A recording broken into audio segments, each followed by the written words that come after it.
Get in the know. Non-stop Vikings talk. It's Purple Daily on Score North and ScoreNorth.com. Purple Daily, presented by Surly Brewing Company. And welcome in Purple Access, Judd, Declan, Chip Scoggins, Star Tribune sports columnist. As always, midweek episode. And Chip, let's get right to it. How surprised, not the fact the Vikings lost, how surprised were you by the epic meltdown that we saw Cowboys and Vikings on Sunday? Judd, what was that? That's what I'm asking you. I've never seen, if you had told me they lost a 7-point game or something like that and played, maybe a little flat, you'd be like, it happens, right? Bound to lose, good team, coming back, yeah, blah, blah, all that. You don't see that, what we saw too often in the NFL, where it's that. I mean, it was varsity versus JV. I mean, it was, there was nothing. I was telling Mark Craig in my paper the other day, even in blowouts, sometimes there's something redeeming about a team's play. Mm-hmm. One little facet, maybe a play or whatever. There was not one redeeming thing about that performance for the Vikings. Not one. I have never seen a team be that checked out physically and emotionally than what we saw. I thought they were going to get Cousins killed. I'll be honest with you. I thought, when they were still passing in the second half, it was like either run the ball every time and just go home and get out of there without somebody getting killed, or put it in the backup, because it made no sense to me that he stayed in as long as he did. I'm with you, and I have no idea. I mean, lose by 10, lose by 14, but you get drilled by 37 at home. And I understand the Buffalo game took a lot out of you, but the whole talk all week was, how are you going to respond differently? And I mean, this is really, because I don't think the Philadelphia game was near close to this. This was really the first sort of referendum on what the hell. And it goes, it goes all the way up to the coach. Yeah. No question about it. Well, it's interesting because you could tell they were trying to guard against this. I was out there on Wednesday, and they basically canceled practice, did like a little light walkthrough, and O'Connell talked about trying to get these guys back physically, emotionally. When we said it, he said that's the most unique game he'd ever played in. So you could tell, and naturally and rightfully so, that this was on his mind. Like, how are we going to get this team back, back to re-centered and ready to play another game? And I mean, it didn't work. Whatever they tried didn't work, because it was, and it basically it came down to the trenches till dawn. Yes. I mean, yeah, exactly. It was as one-sided of matchup on both sides. I mean, we'll focus on the offensive line, but the defensive line really didn't offer much resistance either in terms of stopping the run. And so I'm curious. Short week, you're going against Belichick. I'm curious to see the response, because I think they'll get back. I think they were embarrassed and angry enough, and just kind of mad at themselves for what happened. But there's some real issues that even emotion's not going to be able to overcome, i.e. the left tackle. That's a problem, Judd. And huge problem. 2 concussions in 2 weeks. We ain't seen him for a while. Right, he's not coming back anytime soon, I wouldn't think. The NFL doesn't have at least I don't think, part of their concussion protocol is if you have 2 in 2 weeks or 2 in a short span, you have to sit X number of weeks. I don't think they have that, because they'll still just have the normal protocol. But any team, when a guy has 2 concussions in 2 weeks, he's going to sit for a while. Yes, especially now. Especially, and the Tua thing changed it. And you know what? Even if it didn't, it should, because 2 in 2 weeks is not good. I don't know what the answer is there. I don't know that Brandle's the answer. If you have to do it a month. Patriots the Patriots pressure a lot. The Jets pressure a lot. Well, and I think Brandle did a nice job filling in there in Buffalo in a pinch, but when teams have an opportunity to scout and to scheme, you think Belichick's not scheming that right now? So I don't. I mean, you obviously got to get him help. Chip help tied in over there. But then, how much does that affect your game plan and your entire offense if you're having to leave an extra guy in all the time?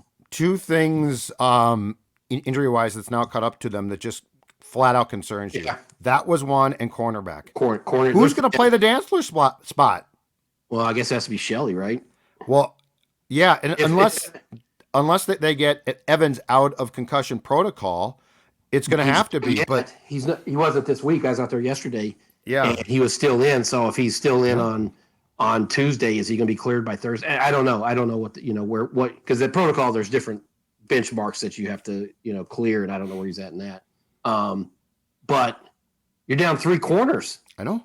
Dantzler, Evans, and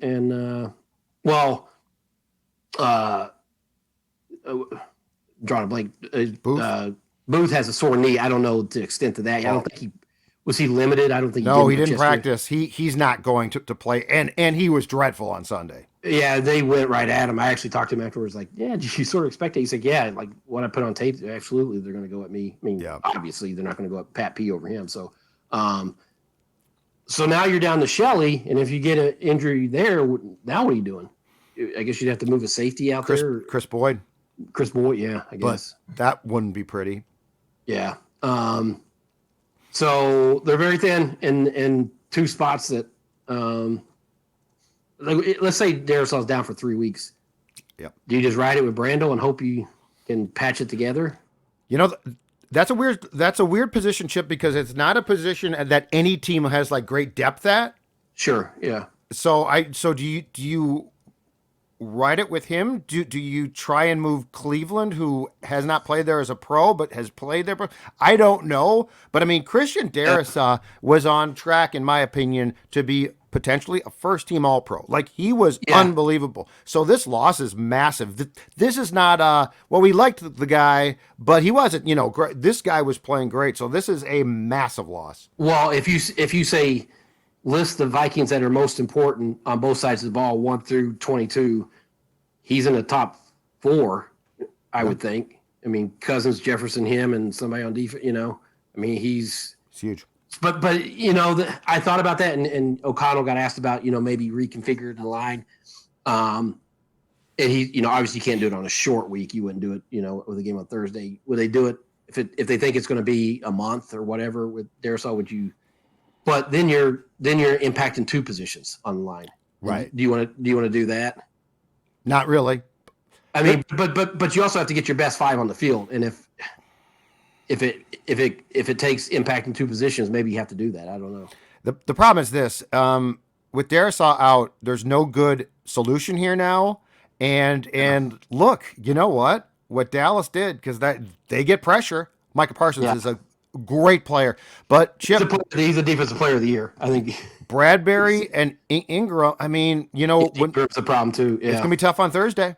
Patriots, Judan moves around.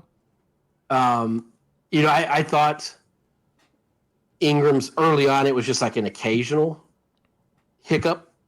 He's overmatched right now, especially against these guys like this, for sure. Yeah. So now you have 2 problem areas, and that's the thing that the way they played across the board, I still feel like that's an aberration. But the offensive line is now a problem, and the cornerback situation is now a problem that teams are going to try to exploit. And can the Vikings patch it together somehow to mitigate it, and not let it really snowball into everybody's taking advantage of those spots and preventing them from winning? I don't know. It's going to be fascinating to see what Belichick comes up with tomorrow to kind of attack those 2 areas. From being out there on Tuesday, Chipper, what was your takeaway of the mental state of the team? Well, I will say this. We didn't see a lot of the players. It was kind of a weird week because they had it was a walkthrough again, not necessarily a full practice. So there wasn't a lot of guys in the locker room. I'll say that. It was mostly just podium stuff. I think guys from who we talked to, Kirk, Dalvin, a couple other guys, I think they're mad about like what they put on tape. I think I thought it was a little confusion. Like, what in the world was that? Like, that's not us. And I think they're a little annoyed. I can't tell you how many times I've heard though since Sunday. Thank God we played for Thursday so we can get back and show who we really are. I think embarrassed by how, that a national TV had to cut away from their game because they're just not offering any resistance on either side, which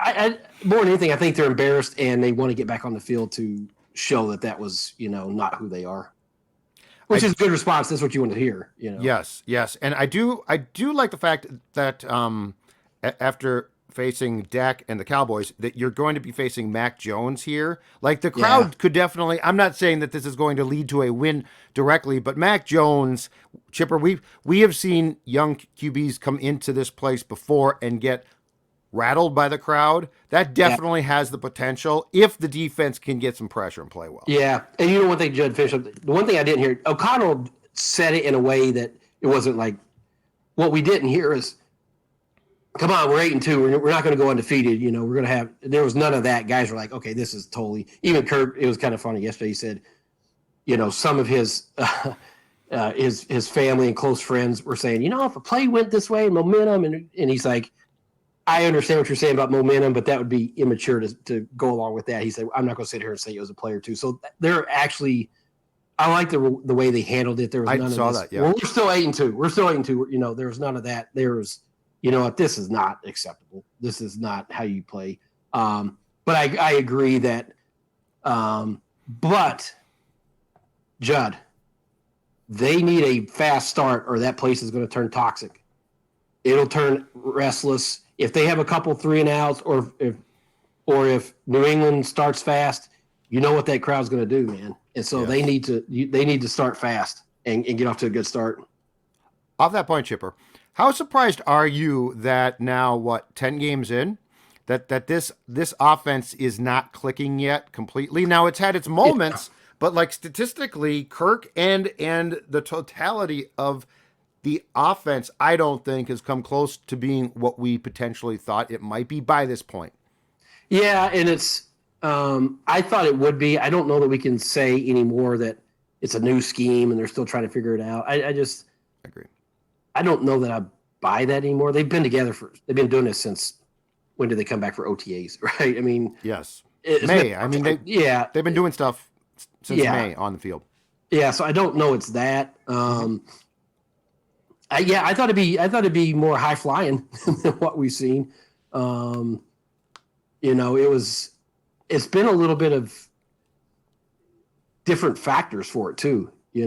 Sometimes they can't run the ball. The line is interfere with them being productive. Sometimes it's Kirk's throwing more interceptions, and so that's been part of it. It's interesting to listen to Jefferson though when he was talking about how Cousins was basically getting killed. And he said it like it was interesting. Just he said somebody asked him about the offensive problems today. He's like, well, we were getting killed up front, both sides of the ball. It's like, wow, it was honest, But he wanted. He said, yeah, we should have adjusted to the quick hit and pass game to kind of offset it. We should have done that quicker. So I think it. But he did say, it was interesting. He said, we're all new to this, new scheme, new coaches, new players. So we're still all trying to figure this out. So maybe there is something to that. Maybe they still feel like they don't. It's not second nature to them yet.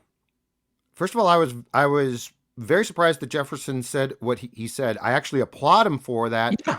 Did you hear the same thing I did, though? I thought very diplomatically and without anger, he did basically say the coaching staff didn't adjust.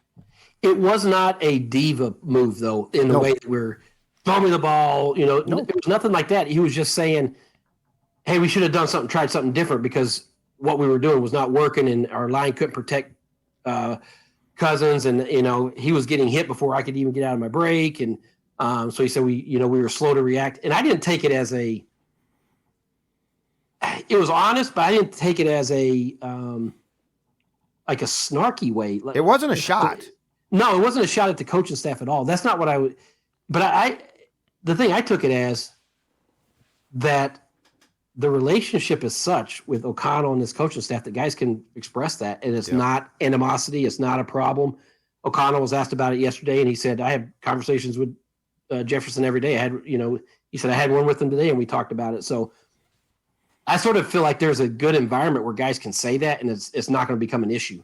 Right. But Does that that make is sense? so yes, but back to the point too. So I'm with you. Like this is not new now. So it's not like, well, I mean, we're confused by the verbiage or something, but I do think what he was saying, what Justin was saying in a very nice way was, you know, the coaching staff learned. Cuz like it was amazing and somewhat concerning across the board ship that they had no answers for anything. No, nothing. Yeah, nothing worked. No, I I mean, mean, there's no. Micah Parsons has been good for a long time. Yeah, and that was one guy who wrecked a game plan. like, Yes. and and part of it is they move him around. I want to quick aside. You mentioned the verbiage and not knowing it. Kirk, he had an interesting thing, not this week, but last week. He's been good about like offering up these little nuggets along the way that we never got. But he was saying that somebody asked him about wearing a wristband versus not wearing a wristband. He said he did it earlier in his career, and he said he almost thought about wearing one this year for a game because the game plan had some plays in it that had long verbiage, and he was having trouble with it. And he said he started this trick like because he was struggling with some of the verbiage and spitting it out. So he taped it on his phone or somehow the play call, and on his commute to the facility and home and back, he just listens to the play calls over and over, and that's how he rehearses. So it is still. There are times where it's not like second nature to him, And I was thinking, I showed the writers in the press room the other day, like that story I did back when Bevel and those guys were here. Where I did the making of the game plan, the day the dome collapsed, that I was so proud of. But Yes. the roof, and no one read it. and no one read it. But the play call, I wish I could find it. I'd look it up and call it out. Bevel gave me I said, give me one play call. Like, what is it? And it was like, Judd, it was a foot long. West Coast. This is one play. Yeah, it's like, why do they have it? Why do they make it so complicated? Now, Kirk said there's sometimes they'll just have one word and guys know. But then he said there are times where you have 2 or 3 plays that you're calling out. It's like, if this is not here, this is what. So you have to know a lot and process a lot. So I found that kind of interesting, kind of inside ball. But I did think so. If I came away with a primary concern above and beyond the fact that the cornerback position is now super thin and Darisaw is hurt, I think my biggest concern off that game was the defensive line. And because this whole bend but don't break thing is a very slippery slope. they miss Dalvin Thompson a lot. Yeah. And it doesn't sound like he's going to play tomorrow. O'Connell's said, he's really close, but the short week, so we're going to be extra cautious. So that tells me probably the next week I'm going to have, kind of this mini bye, so to speak, after the Thursday game. Yes. But, yeah, if they're not getting pressure, man, and you're thin at cornerback, I mean, and they could have stopped the run. I mean, Dallas could. John, at one point, they were 8 of 10 on third down. What are they, 12 of 19 for the game? And I think the Vikings converted 1. Get off the field. Yeah, 1 of 11. They were 1 of 11. They couldn't get off the field. It felt like it was always 3rd and 1. Yep. And Pollard or Elliott were going to get 4. I mean, it's just they could not make a stop. And they were losing in the trenches. They were just getting overpowered. And so they desperately need to get Dalvin Tomlinson back. But, yeah, I mean, it's just the cornerback situation, I think, is very, very, very concerning because that's like the one spot you can't get thin at in this league. And the Pollard matchup scared me too because he did whatever he wanted. And when Hicks gets isolated, and it's not Hicks's fault, but I mean, he's old and not very fast anymore. When Hicks gets isolated on Pollard, I mean, that's what's going to take place. That deep pass. I mean, give Dallas credit for scheming them up. I think they saw that they could take advantage of matchups there, and they did it. And so, did they provide?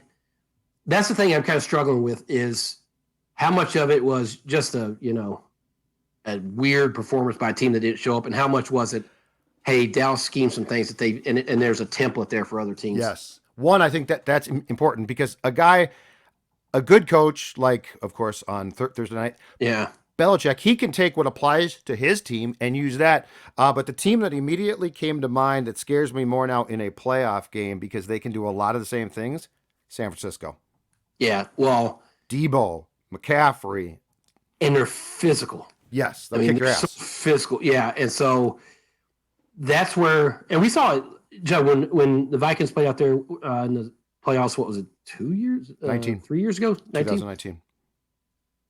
That was another game that was lost in the trenches. Yes. Philadelphia or San Francisco just beat them up in the trenches, both sides. I mean, it was a mismatch. It was over. And so that's what we saw Sunday. And, Dallas is better than, I knew they were good, but I don't want to overinflate it because there wasn't much resistance, but They're not that good. They're not that good. They're good. No, they're not that good. They're But not that good.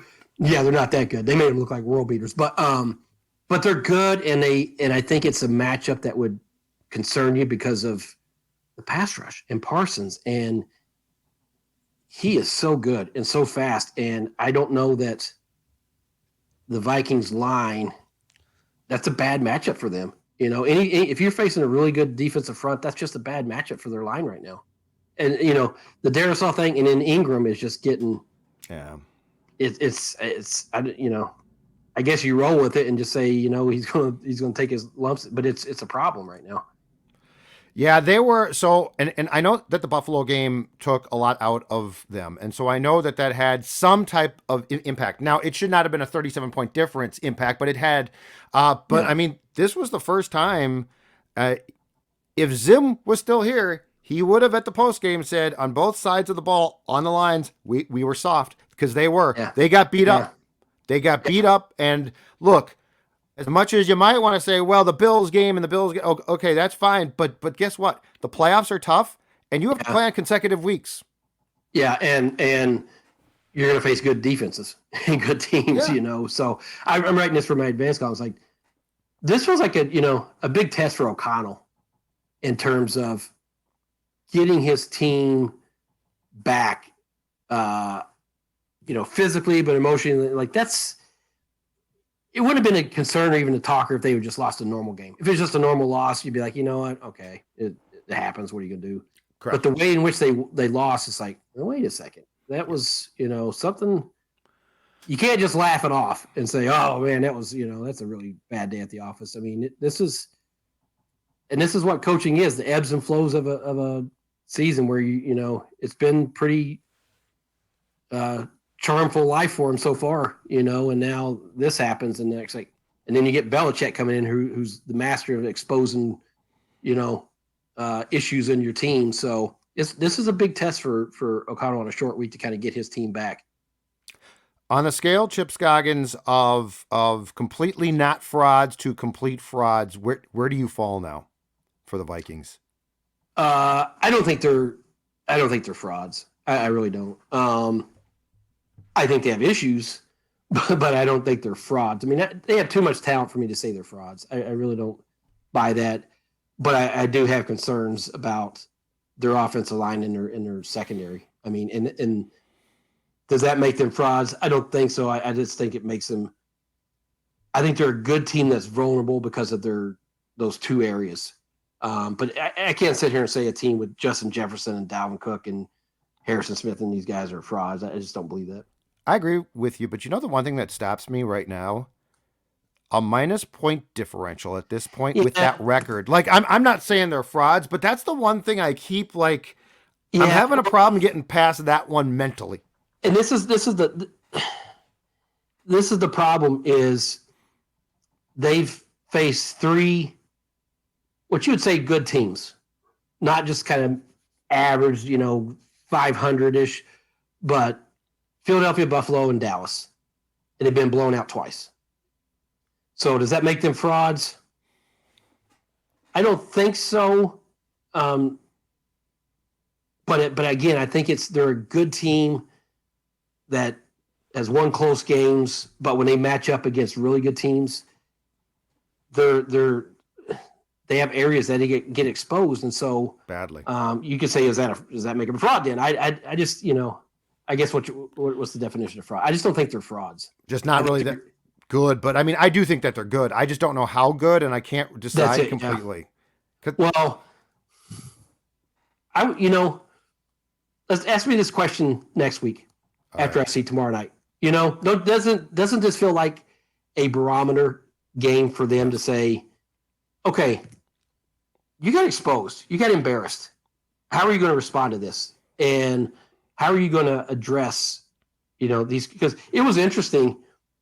It's on their mind too, because in his opening statement, or maybe it was to a question, O'Connell after the game said, there's going to be some narratives about our team. He knows it.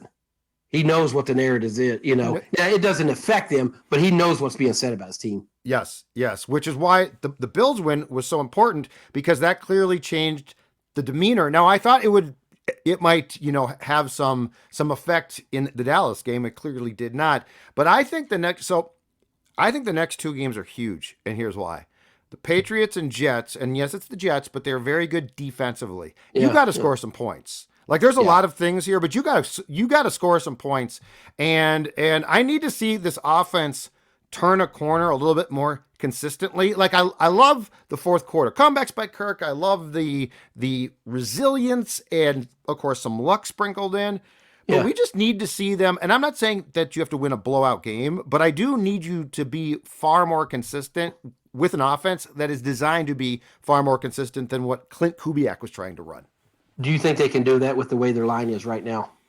Oh, the Darisaw thing really gets me. But I still think you need to develop ways. You need to chip people. You need to get to people. And you need to find a way to score some points. Yeah, because this is not, he's impactful, but it's not like you're losing your quarterback. It's not like you're losing Cousins. So, you know what?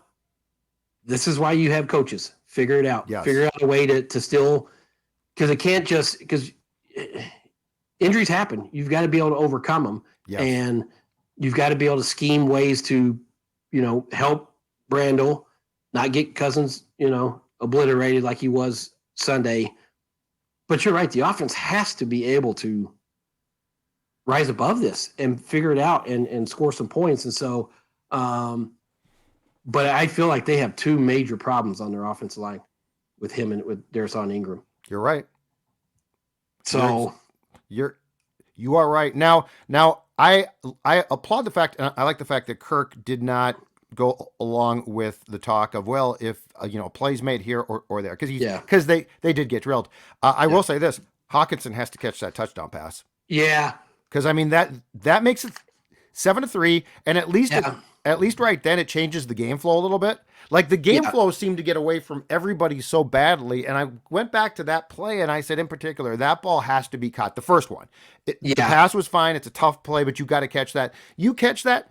And at least then, for a moment, the game flow is in your favor. It never was because of that drop. After that, it spiraled after that. And he probably catches that 8 out of 10 times, right? Yeah.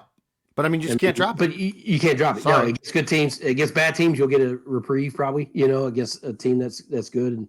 And he's got to – and he knows that. You could tell he was frustrated by it. So, that – I don't know that it changes the outcome of the game. Right. I think they still get blown out because it was just, but it would have made it more competitive for a little longer than what it was. Exactly right. But Judd, I am fascinated to see how they respond tomorrow night. What's your pick? I'm picking the Vikings. I think they rebound. I think they rebound. I think they bounce back. I think they're embarrassed enough. I think it's a close game. I think it's a low scoring game. Yep. I just think that the offensive line issues is going to affect him enough that it's going to be hard to score against Belichick in that defense. But I do think being embarrassed will get their attention. And if the Patriots gash you offensively, you now officially have problems. You have big problems. Yeah. And as bad as the secondary is, do you see the Patriots doing that, though, with their offense? Their offense has just been... Well, and as I said, I think Mac Jones in this building in prime time gets rattled. Yeah, and he's been bad. So I don't see them putting up a lot of points, even with all the issues that the defense has. So I think I would pick the Vikings. I think there's enough pride in that locker room that they're going to say, you know what? Okay, that we can't have that again. So, last question for you. Off topic a little bit. You Yeah. covered Gopher football for 20 plus years, if I'm not mistaken. Yeah. Where does this debacle, disaster of a season, rank for you? Well, they better play and coach like there's no tomorrow against Wisconsin on Saturday, because, Judd, if they lose that game, they will finish 5th in the Big Ten West in a year when the Big Ten West was terrible. Yeah. And with a 6-year senior quarterback, an All-American, all-time great running back. And if that happens, Judd, right now they're 7-4. Their 7 wins have come against teams that have not won a game. No team that they've beaten has a winning record right now. The combined record is 18-58. Whew. Their 4 losses, all 4 of those teams have winning records right now. I think they're 30-14. So they have not beat a team with a winning record. They have not beat a team with a winning record, or they've lost every game that they played against teams with winning records. So it's not accept. Yeah, it's bad, and so they need to win. The West is gone. People will think it still doesn't matter, but they need to salvage something. But this is a disappointment. I mean, to lose every game to quality opponents, with everybody had coming back and all the 4-0 start and everything that PJ told us, his excitement for this team and how much he loved this team and the most connected team. It's a letdown for sure. Absolutely. All right, Chip Scoggins, I will talk to you next week, my man. Happy Thanksgiving to you guys and to everybody out there. You too. Talk to Okay. you.